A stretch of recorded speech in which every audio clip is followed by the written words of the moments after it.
Happy New Year, sailors, and welcome to another podcast here at explorenorth.no. I'm your host, Jon Antrup.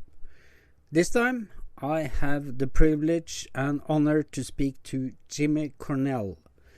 He has been an inspiration, not just for me, but for thousands of sailors throughout the years. He started Atlantic Rally for Cruisers for 40 years ago.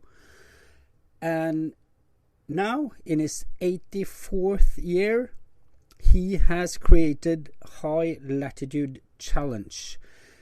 Not a regatta, but a cruise, sort of, that will take sailors to both Antarctica and through the Northwest Passage in company. So we definitely had to talk to him about that venture. And if you're interested in high latitude sailing, you can always buy my book called exactly the same, High Latitude Sailing. Check it out on explorenorth.no. But first of all, listen to Jimmy and get inspired. Yes, it's time for a new podcast, and this time we have the long distance sailing legend Jimmy Cornell. Hi, Jimmy. Hi. Hi. How are you today? Well, I'm very well. I'm in London, and I'm very happy that Doina, my daughter, is assisting me with our recording. I'm fine and very happy to have launched another new event that might be of interest to your followers. Yeah, that's why we're talking. The last time we met was in Cherbourg, wasn't it? When you launched your, at that time, latest boat. Yes, exactly. It was almost, at the time, it was a prototype. Well, in the meantime, they've sold over 50, and I'm very pleased that I had the idea or the concept for this boat for high latitude sailing, which is more or less your specialty. And the many things that I put in the input that I had was really taken on board by Garcia Yachting, and they ended up with the boat. Number one was mine. I was very happy to sail through the Northwest Passage with that boat. I didn't manage to Antarctica, but fortunately, last year, 2024, the new owner of my boat had been to Antarctica. So the Exploration 45 are going very well. Very nice. Because yeah, I got the chance to sail it just a little bit, and I was really impressed by the light wind. Because it was light wind when we tested it, and it sailed really well in light wind, the Exploration 45. Yes, it's a very, I mean, the sailing characteristics and performance was only one aspect. I mean, basically, I must admit that not was my first priority. My first priority is to build a sturdy, a strong boat for icy conditions. I mean, I was really looking ahead. I knew at the time that I was going to attempt to sail through the Northwest Passage. That was a test run. And in fact, we were caught in ice with Doyle, I remember very well, I'm sure. And we managed to get out by pushing out physically and really having collisions with ice and without any problems. But what is the most interesting factor of it was that also me being obsessed with the redundancy and safety factors. I told the boatyard that, look, a lot of the boats that have been lost, not aluminium mostly or not metal, but fiberglass boats have been lost when the rudder hit something. There was a collision, and the rudder and the rudder stock were pushed upwards and created a big hole in the back of the boat, and usually the boat sank within minutes.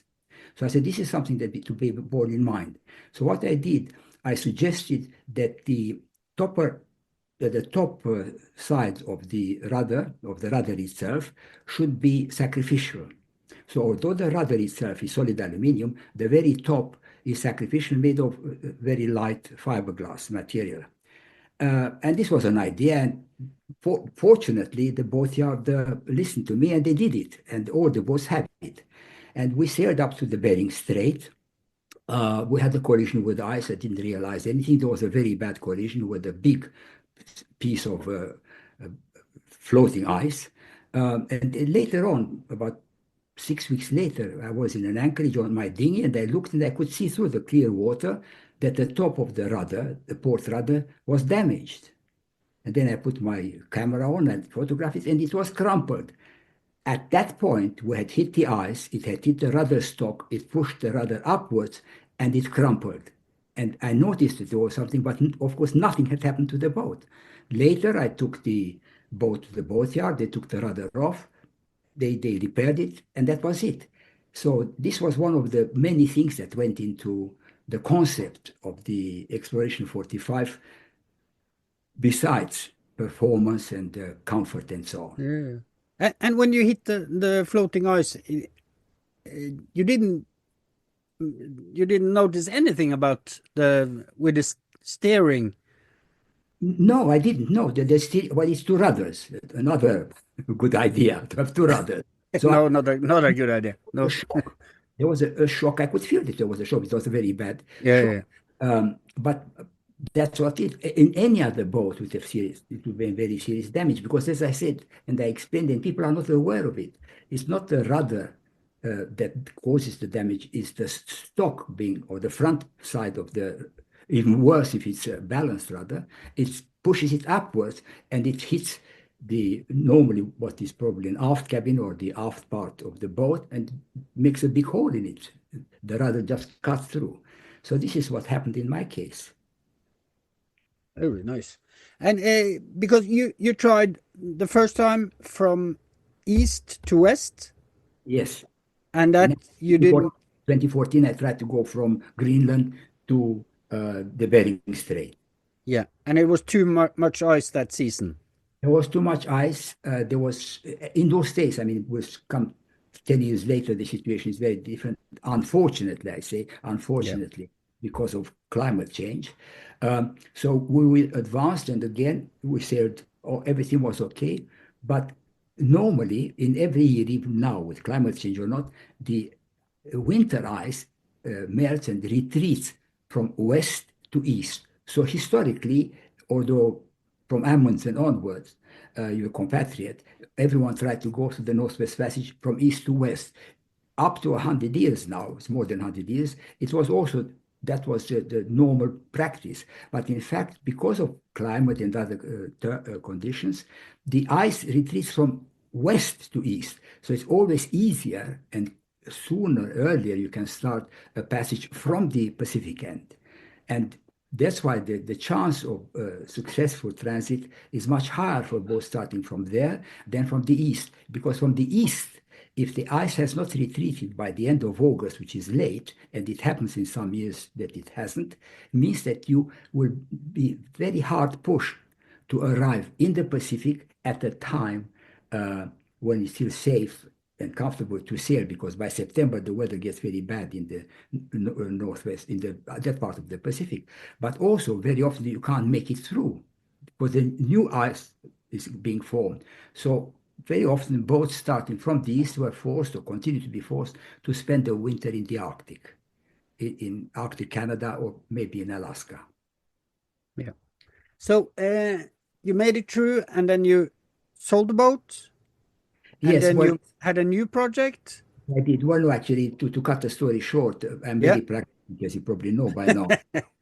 I decided if I can't make it from east to west this year, let me sail through the Panama Canal, sail up to Dutch Harbor, and do it from that end, which I did.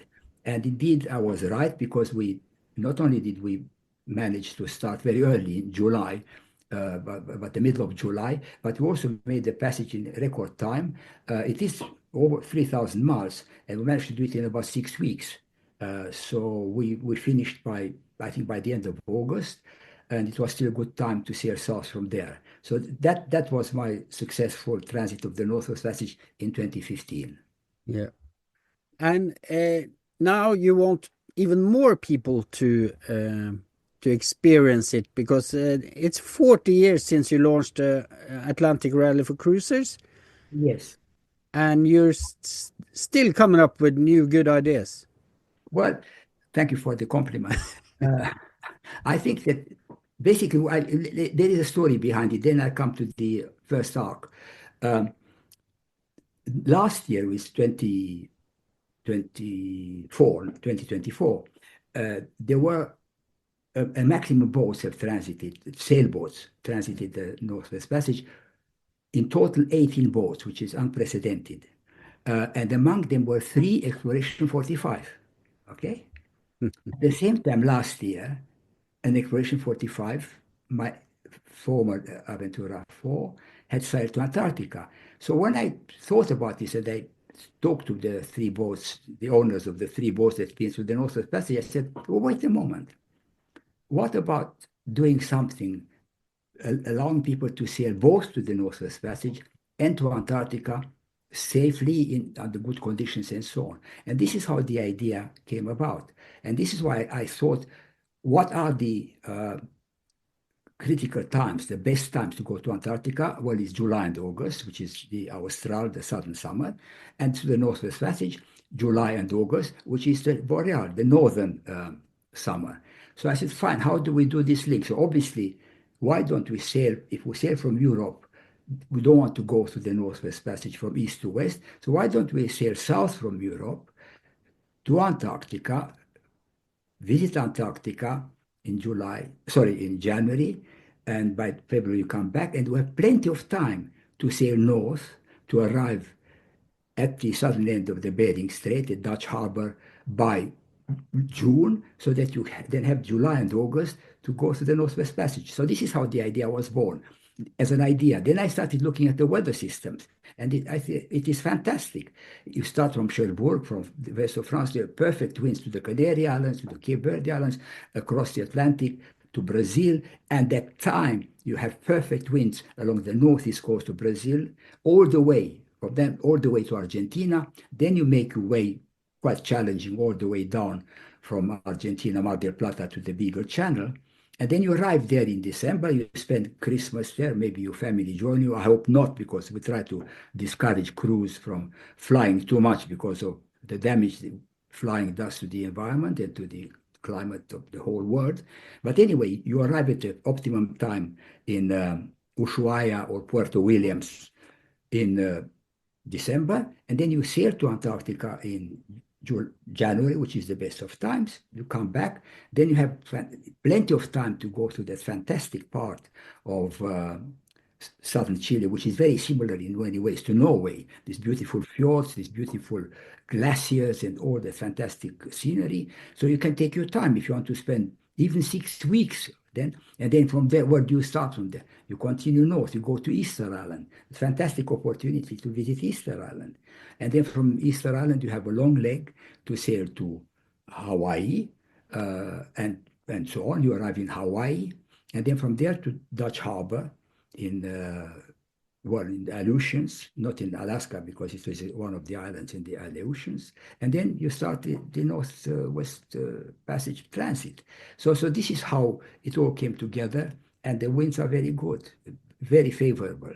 So this is how the High Latitude Challenge was born. And by the way, now that we're speaking, we have over 30 boats registered and already a few for the next edition. Now, here we come exactly to the arc, the questions that you had at the beginning. When I decided that maybe somebody should think of a way of getting like-minded people together to cross the Atlantic, more or less in company, of course not in company, you can't do it in company. But I was in Las Palmas de Gran Canaria writing an article and a report for Yachting World magazine, and I could see every day 3, 4, 5 boats would leave, and people were crying, they made friends, and they're leaving across to the Atlantic and so on. So this is how the idea was born. But why doesn't somebody say, well, why don't we do it together? Why don't we start from here, from Las Palmas in Gran Canaria, and we sail to the nearest port in the Caribbean, an island is Barbados. And I launched the idea and in Yachting World magazine, and within, I think, 2 or 3 weeks, we had over 200 inquiries. So by the end of it, by the time we had the start from Las Palmas de Gran Canaria for the first arc in 1986, we already had 209 boats that started the event. We went straight into the Guinness Book of Records as the largest transocean sailing event, which the record still stands up to this moment. And I was working at the BBC, fine, very successful, goodbye. And then the letters start coming in. There was no email in those days. The letters start coming in. Hey, how about the next arc? So, oh, well, I never thought of doing the next arc. So then we had the next arc, and the next arc had only 197 participants, and is still going strong after 40 years, as it were. Yeah. And same thing happened with this idea. I said, well, let's apply the same concept. Let's get a group of like-minded people who want to sail both to Antarctica and the Northwest Passage and make it possible for them, help them to get together. And then, as I always said for the ARC, and I say it now for the High Latitude Challenge, we, Cornell Sailing, provide the framework and the canvas. And you, maybe I should also say you also the brushes and the paint, but you, the sailor, you paint the picture. So the success is yours. It's your responsibility. It's your satisfaction. We're only here to inspire you and give you as much support as we can. And this is why the ARC is still so successful. And this is why we want to apply exactly the same concept and format. Sorry, I'm wrong there. The same concept to the High Latitude Challenge, not the same format. Because whereas the ARC is a one-leg event, the Canaries to the Caribbean, this is an event that has, I believe, 12 different legs. And we can't plan on having this kind of very structured format.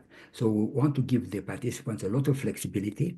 We suggest you should start and go to Antarctica on this date, and we'll try to bring you together. And then you continue, and you suggest that you start from Easter Island on such and such a day, and from Hawaii on such and such a day. We all suggest, but we will not tell them you must start on the 1st of July or whatever.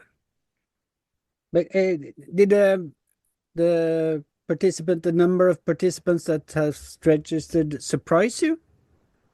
That there were so many? What, to pay That, money? that you already have over 30 interested Yes. boats. Did No, that surprise you? No, they haven't paid yet. They No, have, no, but interested. Yeah. we have, well, again, you see, I mean, if you want to know the money, I was never too worried about the money, I must say. No. Well, the very first arc was for free, and then after, I think, 3 or 4 months, we were charging £50. Now, the arc is costing between 1,500 and 4,000 pounds to take part. Around the world rally, like the one I was involved with the World Odyssey that finished last year, is 40,000 to 50,000, very high sums. So we thought what would be reasonable for an event like this, which also will include, for example, tracking, weather forecasts, permanent forecasts from predict wind and so on. And I said, probably it would be corrected for an event that lasts 1 year, maybe 10,000 pounds or 12,000 euros. And this is what the fee is. So the fee now has been decided to be 12,000 euros. Because half the participants who've signed up already were signed up but haven't paid yet are from the European Union and including Norway. So that's why it's in euros. And I believe this is a very reasonable fee. And what is happening now, participants or potential participants will be asked to join by sending in the registration fee, which is only 600 euros at the beginning. And then they'll pay the rest over the next, 16 months. Yep. Nice. But were you surprised that so many sailors were interested? I mean, 30 sailors in how long is it since you launched it? It's not that long. Yeah, well, no, on the 1st of December. It's Yeah. just one, it's virtually 1 month. Yeah, yes, I was surprised. I want to be very honest with you, but satisfied, very happy. Well, of course, you have a good idea and you want to go to Svalbard, and suddenly you see that more people want to join you than Yeah. space on the boat. You have to hire maybe Hurtigruten to take them all. So it's a bit difficult and expensive. So the same happened to me. I was surprised, but not very surprised, because you see, I shouldn't say that, but the secret of maybe the reason, not the secret, the reason for my success with my books, with my rallies, with everything else that I've done, is that I'm always trying to do something original. I never copy somebody's idea. I always think of something new. My books are all books that haven't been written before. That kind of book, the World Cruising Routes, I published the Atlas with our son Ivan and Doina. So all these things, I didn't copy somebody or try to follow somebody's success. But I think it's very much I won't go a bit high here, but I think I'm very much like the ideas that Apple came up with all this. This is, you call that a phone. It's not a phone, okay? Yep. It's a small computer and so on. So they came, everything that Apple has done had never been done before. And this is the truth. And this is why still, even in today's technological world, whoever comes up with a good idea, original idea, has a good chance of success. Yep. Definitely. Definitely. And how many boats do you uh, envision to see on not the start line because there's no start line, but how many do you have a maximum limit? I have no idea. Well, of course, we have to impose a limit at some point. Yeah. That when we have, by the time we get 20 boats paid up, I mean, they paid the deposit, then we know Yep. that people are serious. And out of 20, maybe 18 will start. Some of them don't do the whole route. Some people want to do only one half of the other. Um, we can plan ahead to have maybe two groups, to have the slower boats to go to Antarctica first and the faster boats later. So meaning that the slower boats can have enough time to go to transit and Northwest Passage. I don't want to take too many boats to Antarctica in the same season. No. The Northwest Passage for the moment is still okay because whether you have 18 boats or 28 boats, it doesn't make much difference because all strung out over a distance of 3,000 miles. Antarctica is more concentrated, and you don't want to have too many sailing boats, plus all the sailing boats that go there with paying passengers. So you suddenly will be too crowded. So I think there will come a point where you say, no, sorry, folks, it's too late, but you can join next time. And this will come like with the second arc, where people, what about the second arc? Well, the whole idea and knowing the concept and the format of the High Latitude Challenge is that it's a rolling event.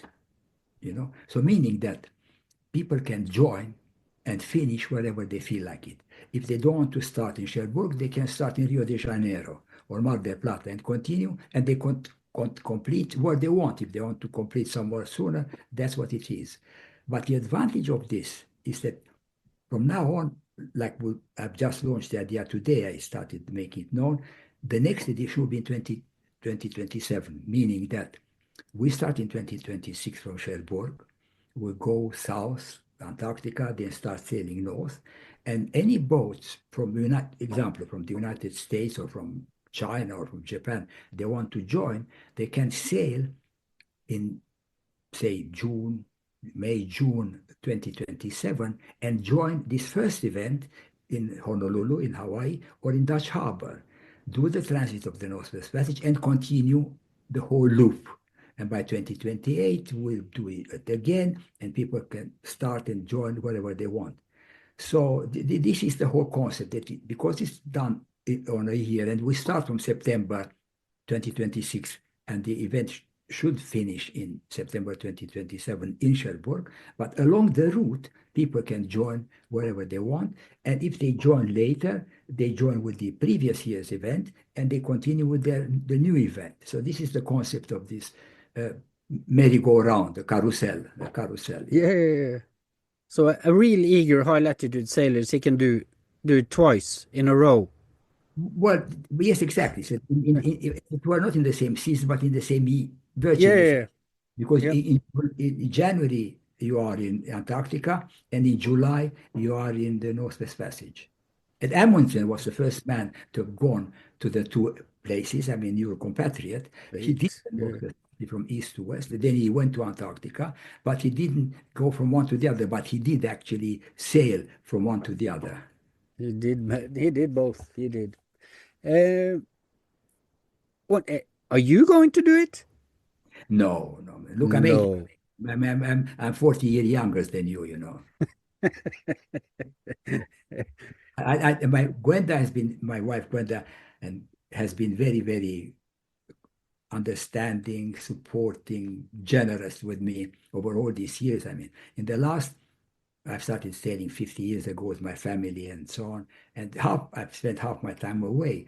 Half of that time, Gwenda was with me. But when we arrived in New Zealand in about 2005, I think it was, with the Aventura 3, she said, Jimmy, this is it. I don't want to do any more of these long passages. I join you, or short cruises. From now on, you sail either with Doina and Ivan or with crew. So this is what happened. So, but at this age, I must admit, I've done enough. I've seen everything I wanted to see. I would love to do it, but it's not realistic. So I'm not going to do No. it. But And also, another very important point I want to stress is that I'm not prepared to fly. I don't want to fly if I can avoid it. To join the, I can drive my hybrid car, probably electric by that time, to Cherbourg to the start, but I wouldn't like to fly because very recently, when I was started thinking about it, I said, how bad is the pollution caused by a flight? And I looked into the figures, and indeed, it is frightening. Just to give you an example, one passenger doing a transatlantic flight from Europe to North America, his share of the emission of carbon dioxide is between 500 kilograms and 1 ton. And we're talking about a gas. So can you imagine what it means, 500 kilograms of carbon dioxide? If you have a hybrid car, not an electric car, if you have a hybrid car, like I have a Toyota hybrid now, I've had for 15 years, I can do every day 35 kilometers to achieve in 1 year the same amount of up to 1 ton of. it's So crazy. if you imagine how irresponsible it must be if you just go for fun, to go for, let's fly from here to Buenos Aires or to New York, and then you realize, and what is it's frightening, that what you consume on that one flight is more than the average carbon footprint of someone in Botswana or Namibia. That's Yeah. a whole, for a whole family. The whole family don't produce more carbon dioxide than we expend, or the emissions of one transatlantic flight. It's just crazy. And speaking of that, how has your sailing career influenced your position on climate? Has has the sailing meant anything? The things you've experienced while you were sailing? Has that? Well, there are two aspects to it. I start with the end of it. I mean, this is why I conceived the first fully electric boat. My Yep. Aventura 5, the last boat, Aventura Zero, had no diesel generator, had no diesel engine. And I sailed from in midwinter from Tenerife to France, 1,500 miles, with absolutely no problems. We had generating power, electricity with our propellers. But as far as the climate change and my observations are concerned, of course we did. We did. I think by the end of 1990, I realized that something was really happening because I'm a diver, and when you dive, then you can see not just the pollution, which is terrible already, but the things have started getting worse. I realized something was happening.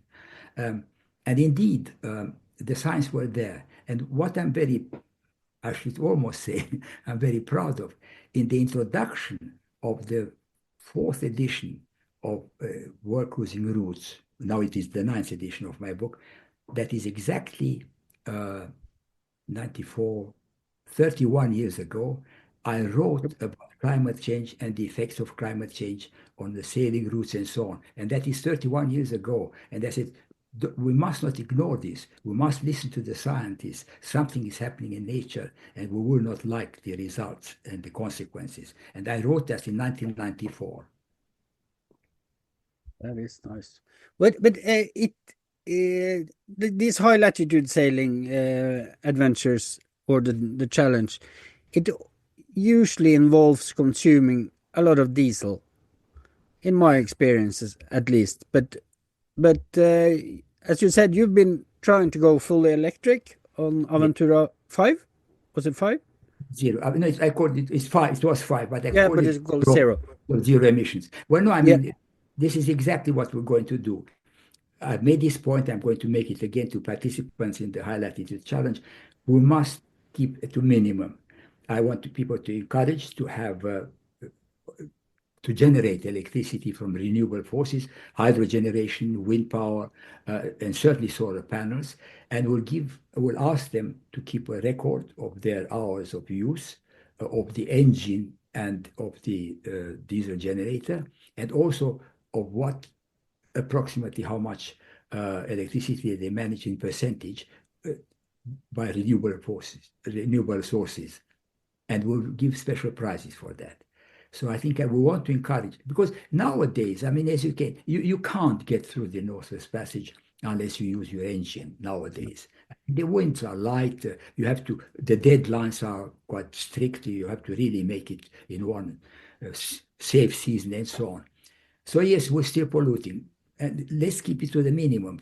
Hopefully, we still, compared to a big cruise ship going through the Northwest Passage, what we do now is much. It's still unjustified, but yes, it's happening. We're aware of it. So let's make an effort.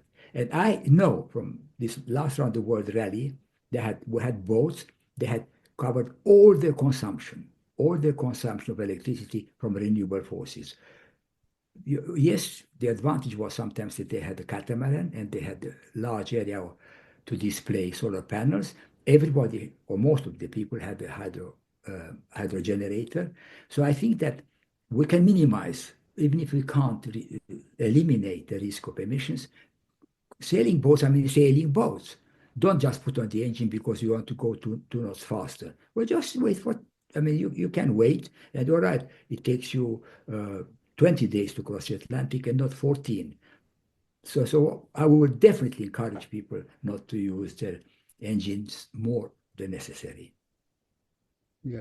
And and, and I think that the good thing about your concept and your focus on climate is that you probably will get the conversation going among the sailors and get them encouraged to actually sail more and not start their engine and yeah, be Yeah, more aware of nature and the effect they have. precisely. Well, I mean, it's very interesting parallel I want to draw. How do you make people aware of? And I watched last week a very interesting Norwegian film about the Norwegian resistance during the Second World War when Germany occupied Norway. And in Norway, people say before, not just in Norway, the whole of Europe. Now it's happening now with Russia attacking Ukraine. There's going to be war. There's going to be war. And nothing happened. Nothing happened in Norway. They walked into Oslo, I'm sorry to say. They occupied Germany. And the Norwegian being, and I speak to a Norwegian, stubborn and absolutely determined, the resistance in Norway was the strongest resistance of any of the occupied countries. The Norwegians said, this is not. So you have to create an awareness with climate change. This is a crisis. This is not something that's going to happen in the future. This is happening now, today. What is happening in California? That is Yeah. influence the consequence of climate change.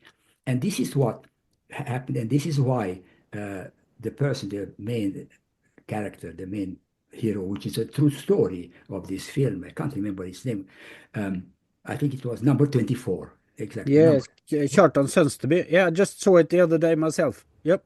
Precisely, precisely. And that gentleman was going to schools in Norway, said, this happened 80 years ago. Must never happen again. So this is why influencing people, and I and other people and participants in the rally are creating this awareness that it's not something that's going to happen in the future.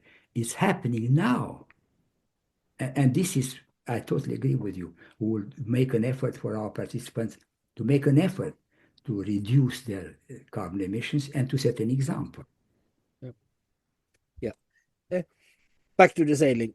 Get away from the bleak perspectives of climate change. I looked at the number of. You sent me a list of almost 30 boats that were interested, and it's a really interesting collection of boats. It's a lot of metal boats.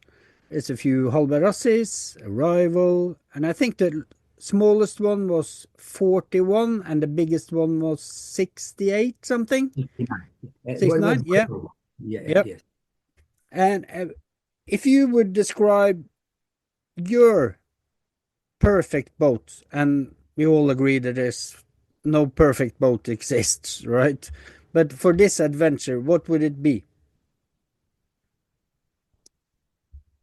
Well, I think I come to exploration. An exploration of the boreal concept is very good. I would, I don't have anything against fiberglass boat or so, but I feel that ideally, if you can afford it and you're prepared to do it, to a metal boat, and that means aluminium because the steel has very high maintenance problems and so on, would be the ideal boat to hit the ice because either you hit the ice or the ice hits you. But otherwise, we have a standard of eligibility. People send in their form. They say exactly what kind of boat they have, and I say, okay, you are eligible. If you have the experience as well to go with it, you're okay. The boat is okay. But in a few cases, maybe I think certainly half a dozen, I said no. I think that you might be all right, but you shouldn't sail to Antarctica. And I'll come back to that. And then in one or two cases, I said, I don't think that you have either the boat nor the experience. So we have turned off people. Now, when it comes to Antarctica, and this is not so much the Northwest Passage, what people don't realize is that everybody's talking about the roaring forties and the strong winds and so on. And we have catamarans want to join us and do the transit and sail through the Drake Passage. And they said, no, the winds are indeed, I've been there and the winds are 50 knots, up to 50 knots. You have to be prepared for that. But the worst thing is swell. The very high swell from west to east and sailing from Cape Horn to the Antarctic Peninsula, you have to cross it at virtually right angles. And you don't want to be in that kind of swell in a multi-hull. You don't want to be in the kind of swell in the monohull. What's it? Not in the market. And people understand that. You have to either reroute the boat or no, well, you wait for better conditions. You don't leave if there's a high swell predicted, and we'll do that. We predict wind. We'll definitely ask them to give us the time when you really feel that it would be okay to cross the Drake Passage. But I think it's the swell, it's not the wind so much. And when I describe this, people say, okay, well, all right, well, I still want to do the Northwest Passage. What should I do if I cannot or shouldn't do Antarctica? I said, fine. I say, well, I have an example again. In 2000, I organized around the world rally called the Millennium Odyssey. And we had about 40 boats take part in it. We had the northern tropical route that goes through the north, the Panama Canal, and we had a southern route. Of which 7 boats took the southern route, and we sailed south with that event, including my boat, and 4 boats sailed to Antarctica, and 3 boats, the owners decided they didn't want to go to Antarctica, and they stayed in southern Chile. And while the other 4 boats, 2 plastic and 2 aluminum, no, sorry, 2 plastic and 1 aluminum, my boat and 1 steel, were in Antarctica, everything was okay. We came back, we rejoined the other boats, and we sailed together and rejoined the large fleet, the rest of the boats in Tahiti. So this is an option or an alternative we offer to people. Said, we don't believe you should go to Antarctica. Obviously, you are in agreement with us. In that case, do this. Don't go to Antarctica and just stay here in southern Chile where you'll be okay. You have another 3 weeks to enjoy it, and then you continue with the rest of the fleet. It's nice. Because I also saw that some of the participants had just said, one of them at least had said, Cherbourg, Ushuaia. Yeah, yes, That's it. So he just wanted to do exactly that yeah, stretch in company. Well, yes, yeah. Yeah, yes, exactly. So if somebody wants to go to Antarctica and they want to do this, but as I said, if it is one of the boats that wants to do that leg, well, it's not the leg, that section.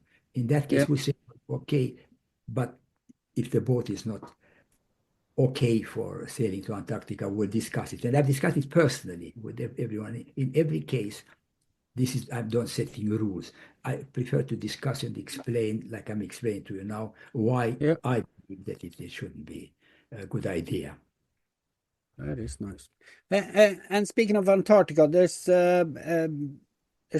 big bunch of paperwork to be done to go to Antarctica. Will you assist the participants in that? Yes. But I guess it's they have to apply. No, no, no. We can do it on their behalf. You can do it on their behalf. We'll try to do it on their behalf. Yes, this we want to do this on their behalf. Yeah, because in many ways, I mean, it's an advantage, the Northwest Passage too. If we say, look, we are having a group of people and we control them, we have some control over them. Yeah, I mean, you cannot really stop somebody going to Antarctica. You have to get permit, but people get the permit. And then what do they do there? Some people I know have acted irresponsibly, but we have, although I will not be there, but I have people in the fleet will be keeping an eye on, and we say no pollution, no disturbing the animals, no leaving waste behind, etc., etc. Um, so, yeah, so, so in many ways, whether it is a Northwest Passage, if we do need a permit from the Canadian and American authorities, and certainly from basically from the signatories of the Antarctic Treaty, we need a permit. We'll say we guarantee that we will absolutely brief our participants on all the restrictions and all the regulations for visiting Antarctica, and we'll make sure that these are also enforced. So in many ways, it's a win-win situation. They give us a permit, and we say we will make sure that we deserve that permit. yeah, yeah. It's absolutely a win situation for the participants to get into that. Yeah, that way. And they're also, I mean, we're also very strict. It's happened to us in every around the world rally. It happened in the Ark. If and in this case, I'm very strict myself. If somebody does not abide by the rules and behaves in a way that's not, we pay them the full, we reimburse them the full entry fee, and we say goodbye. We don't want you in this event. So if we have a feeling that somebody doesn't deserve this privilege to Yeah, be Antarctica and sailing through the Northwest Passage, you're not going to do it with us. We're not going to make it easy for you because you don't deserve it. I'm very firm on this, and I've done it in all the rallies. Absolutely. If anyone who had problems, who were insulting to the local population, whatever it was, and or what their behavior, they were out of the rally. They got their money back, and we said, we don't want you. very good. But the, since how are you gonna get everyone prepared? Are you gonna have seminars? Are you gonna gather all the participants, or do you have a Well, plan for that yet? I'm guessing maybe yes. when this, if you can recommend somebody who could do a seminar on high latitude sailing, I might, you might, I have no idea. you don't know, you don't know anyone. I haven't thought that far ahead, but I think, of course, it would be very interesting. I mean, if you'd like to do it would be fantastic to for them participants to say that we have you to talk about high latitude sailing. I've been to Svalbard, I've been to Northwest Passage, but you have an ongoing experience. You going that we Yeah, yeah, would be interested. yeah. I'll be happy to. But you, as far as I know, I'm going to attend the high latitude sailing seminar with you Okay, well, next thank. month or something. Well, with ocean cruising, Yeah, yeah, yeah, the 5th of February. So it will be a tit for tat, yeah. yeah.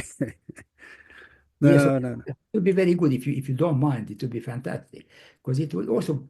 I mean, I have a great respect. I must say that having seen this, and I'm not paying you a compliment. Um, uh, uh, I'm very fond of Norway and the Norwegians because you know exactly what you want. Tough guys. Amundsen is the best Norwegian example you can find in the world. You can't find anyone like him. A No. tough guy, and so on. And this is how you are. You are the original Vikings, after all. And I think that I was very impressed by the attitude of the Norwegians in the Second World War, how they stood up. And this is why I'm so impressed with what the Ukrainians are doing now, and so on. Tough guys also. And I think this is why I was always, and I'm always very happy to come to Norway because we speak the same language, not necessarily, but I really have great respect for, because the Norwegian is born a self-sufficient adventurer. Yeah. You ask help, you put your skis on in winter, you go anywhere you want. You want to, you're attracted to adventure, it's in your genes, you know.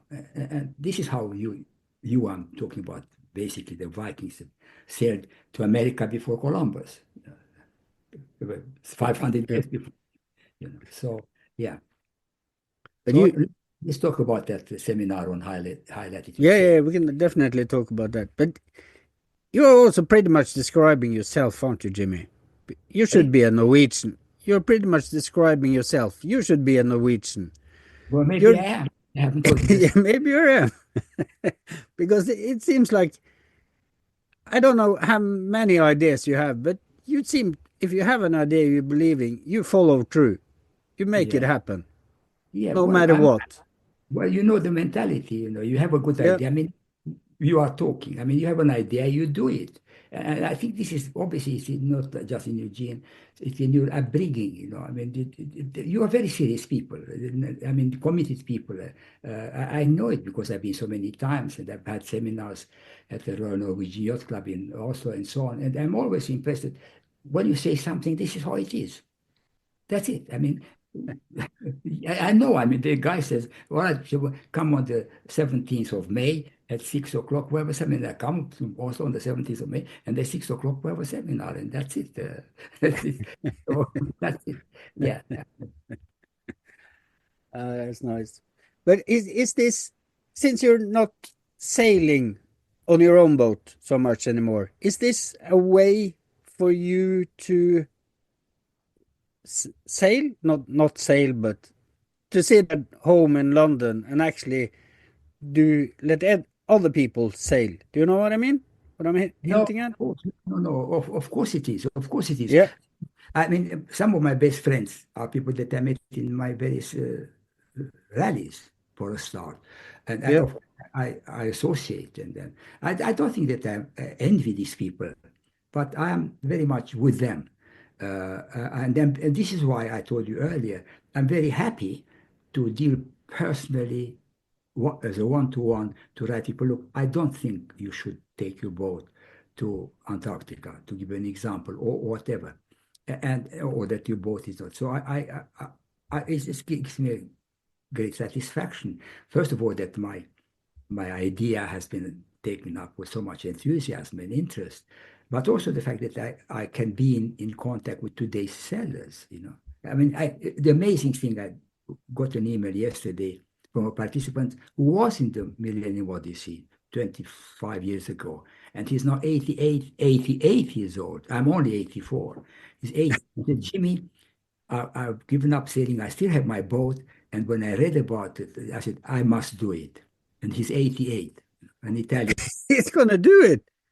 So what I mean is that that's why I keep in touch with all these people from my previous rallies and so on. Yeah. Fantastic. Well, Oh, by the way, uh, interrupt you here because it's very important because I sometimes forget what I want to say. That's why um, we have a lot of participants over 60 and even over 70. And you know why? Because sailors, active sailors, have done everything. And then suddenly say, that I always wanted to go to Antarctica and then also, and I haven't done it. And this is my last opportunity, and I hope it's not too late. So I've got not Borat, he's the oldest if he does, 88, but someone who is 79, you know. So and it is quite a number of participants are over 60. So I believe that it is something that people would like to do at the end of their active sailing life. And I'm very happy that we have the opportunity to give them that chance. Yeah, yeah, most definitely. No, sailing you can do your whole life, can't you? Yeah, Yeah, in some way or the other, even if it's finding up new regattas or sailing them. yeah. Well, Yeah, yes, but here you come to age, and I hope that the older participants will be up to the task or they have a younger crew. But I believe there comes a point where you have to be responsible and to realize when I wouldn't like, I mean, I was very good up to 10 years ago, getting up in the middle of the night, leave an anchorage if the situation wasn't good and so on. And I don't think, not that I wouldn't be prepared to do it now, I don't think I would be able to do it, no, because physically you have to be in very good shape. You have to be you have strong, to be. all these things. You have to keep awake if there's an emergency and so on. And this is why there comes a point, and certainly in my case, when I looked at it very realistically and very honestly, I said, no, enough is No, enough. yeah. Now you should, because you have to be prepared to to to to do these things. That sailing is tough, cruising life is tough, not just in Norway, anywhere in the world, even in the tropics. You have to be on top of it all the time. You have to be alert all the time. No, I'm not speaking about, I'm watching now the Vendée Globe sailing. I mean, they are superheroes. I mean, amazing what they're doing. It's fantastic. I'm not in that category. I never wanted to be in that category. But generally speaking, even sailing, and not just in Norway or the Northwest Passage or Antarctica, it's tough. It's tough. It's still, however good and however comfortable you both might be, it's still a tough thing to do. It is a big challenge, definitely. But I, I really hope I get to have your energy when I get 84, Jimmy, because yeah, Well, it's impressive. well, I sailed on my first transit of the Northwest Passage. He was an army man, and he was a psychologist, sort of. And he said, there's always a big question whether are we getting slower because we're getting older, or are we getting older because we're getting slower? And it is, you see, when I look, for example, I saw Biden, who is younger than I am, a little bit younger, and so on, how he walks and how he acts and how he behaves. I said, well, you don't need to shuffle your feet. You have to walk properly, as long as you're okay physically. You don't have to walk like an old man just because you're an old man. And you don't have to think like an old man just because you're an old man. And I'm saying man, I don't know what women. And this is very important, And this is why very often people which is, I remember once I had some crew when I sold my Aventura 3. It was by chance a Romanian, and he came with his family, sorry, with his wife and his father-in-law, and we went to a Greek island, and we Santorini, and we were going up to a restaurant, and he said, "But why there are restaurants here in this port? Why do we have to go all the way? Don't you realize I'm 60?" And I was 70 at the time. And then I didn't realize you were 60 because I'm 70. And then the following day he left the boat. Yeah, we're getting into an hour here, Jimmy. I think it's time to wrap up. But it's been a real pleasure talking to you, and I definitely think we should have more podcasts about the High Latitude Challenge because this is going to be really interesting and fun. Yes. So I hope we can speak at a later No, time too. I would be grateful if you agree to do a talk because I think it would be very good for Yeah, I both. can do that. Because I mean, after all, you grow up in high latitude. That is where Yeah, yeah, and you have the right mentality and you have the experience now with people who have got the experience. So definitely, I would be very grateful if you could do it. It would be very interesting. Uh, absolutely. We'll make that happen, Jimmy. and then I'll Thank you keep for you, talking to me. yeah, and I'll keep you informed about the way this is going. Uh, Yeah, And also, which is very important, I would say within a month, we will start getting an idea. And I am serious. I hope that we will not have too many participants because No. they will have a problem. Yeah. It's not like running another arc because you can't cross the Atlantic in November or December. But this one is quite fixed. You have these two windows, Antarctica, January, February, Northwest Passage, July, August. And it would be very difficult to accommodate more people. And I wouldn't like to. I wouldn't like to have too many people take part. Yeah, definitely. Just encourage them to join the next race in 2027. Okay. Yeah. Just push them out. Thank you, Jimmy. Well, really nice talking to you again. And we'll talk more. Hi, guys. Thanks for listening to this podcast. I hope you found it interesting.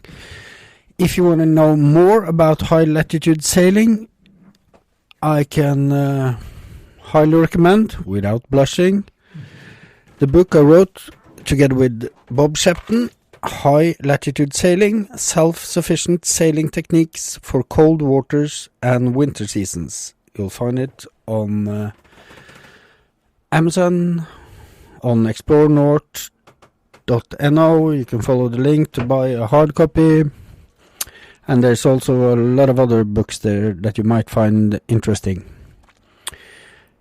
Other than that, keep on sailing, guys.